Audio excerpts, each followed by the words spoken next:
وصیت کوي چې وفات شمه کشپه وکه ورځ وی ساروی مما نشته ضرورت زما په جنازې اعلاناتو ته. بی بی فاطمه رضی الله تعالی عنها چې وفات کیږي علی رضی الله تعالی عنہ ته فرمای چې وفات شم نو اعلانات مکوي زما د جنازې چې دا د پیغمبر لور بس جنازه می اوچته کې قبر کې مکه. نو صحابه نبی علیہ السلام ته وی خو مونږ دفن کړي دي.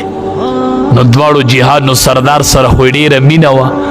نبی کریم صلی الله علیه وسلم روان شو د قبر تپوسو کوي د طلحه ابن براق قبر کم ځای دی.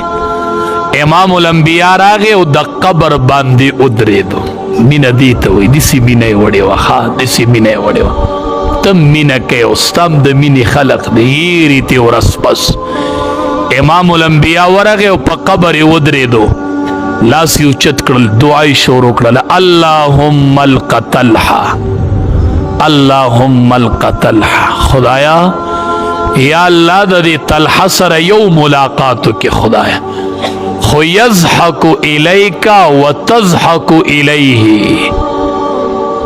یا الله دسی ملاقات و سره وکي یضحک الیک الله چې دې تا ته وخاندي وتضحک الیه او یا الله ته د ته وخاندي. خدا طلحه سره چې ملاقات کې الله میدان محشر کې نو یا الله دسی ملاقات په وسره کوي چې دې تا ته خاندي او ته د ته خاندي. خدای دسی ملاقات بر طلحه سره نه کوي یا الله چې ته ته خپای چې ته ته خپای چې ته ترځي دې ستانه راځي. خدای دسی ملاقات په وسره.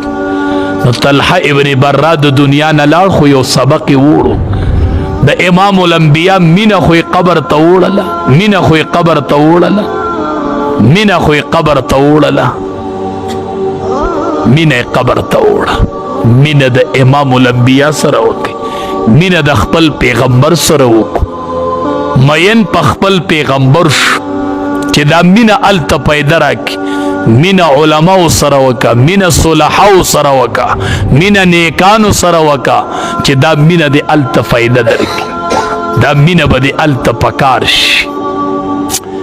ابو ذر غفاری رضی الله تعالی عنہ راغی نبی علیہ السلام ته وایي چې یو کس دی او د یو قوم سره مینه کوي خو عمل داغي په شانتي نشي کولی نو چې د دې کس په څه حالي مینه کوي د یو قوم سره خو عمل داغي قوم په شان نشي کولی. نبی علیہ السلام وی خدا ته ځان یادې او ما یادې ته ما سره مینه کوي خو عمل زما په شانتي وای چې نشم کولی.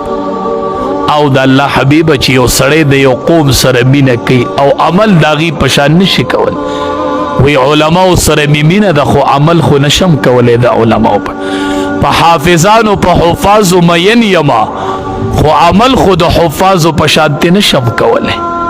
په قراء مین یم خو عمل داغي پشان نشم کولای.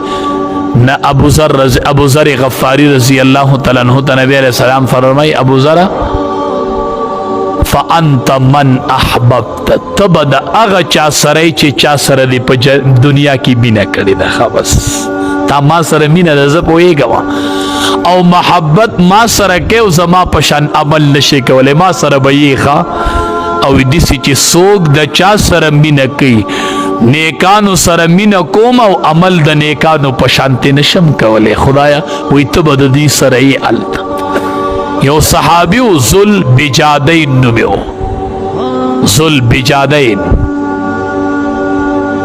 د نبی علیہ السلام سره ډیره مینه و چې ایمان یې راوړو نو ترې ولا کپړې ورکړې وي نو ترې خبر شو راکه زما دا کپړې تا خو په پیغمبر ایمان راوړو نو چې کور ته راغی نو مور یې ولا یو کپړه ورکړله خپله کپړه هغه یې په من نیمه کړله نو نیمې نه یې لنګ و او نیمه یې په سر کړله ځکه به ورته خلقو ذل بجادین وي